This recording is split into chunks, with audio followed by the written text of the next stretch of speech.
John Calipari's Kentucky Wildcats apparently stink.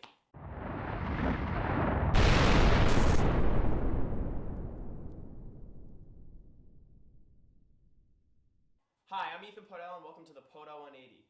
Today is October 30th, day before Halloween, and this is the Halloween edition. According to John Calipari, his Kentucky Wildcats are not ready to play after a 38-1 season. Yes, they lost their top 7 players, but once again, they did bring in the top recruiting class. But again, it's going to be hard for me to imagine that they stink. He said that his point guards look like they're dribbling underwater right now, and I find that hard to believe because I watched Isaiah Briscoe play at Roselle Catholic last year, and he's a talent to be seen. Going to the NBA season started 2 days ago. I'm taking the Cavs against the Clippers in the NBA Finals with the Cavs winning in 6 games. I think the Clippers are going to be able to beat the Warriors, even though the Warriors are coming off one of the best seasons in NBA history, according to more specific statistics. But the Clippers are so deep with so much talent that it's going to be really hard to find a team that's going to beat them besides the Cavs.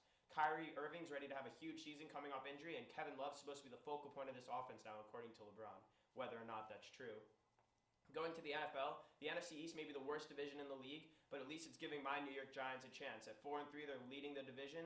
Yes, they got blown out by the Eagles, but they were able to beat a terrible Cowboys team and still take that spot. Moving on to the Patriots, who had a big win last night. The Patriots look absolutely unstoppable, and Tom Brady, at such an old age, looks like he's ready for the best career of his season, and he's been doing amazing so far.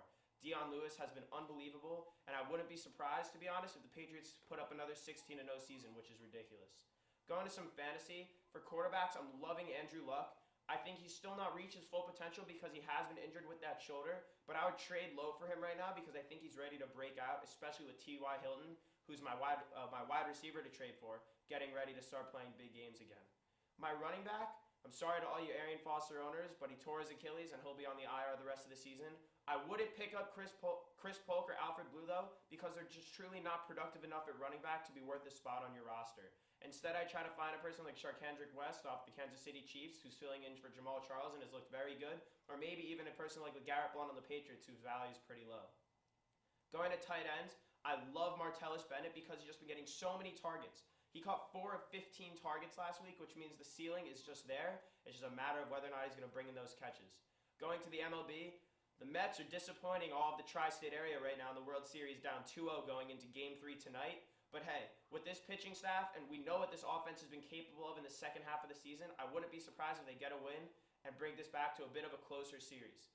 The Mets, this series, the pitching hasn't been what's gotten them to this point, but I'd be really surprised if they lost to a sweep. Quickly going to golf, Rory McIlroy leading after the first round, and Jordan Spieth looking like he's ready for another big season. This has been the Podell180, and I'll see you next time.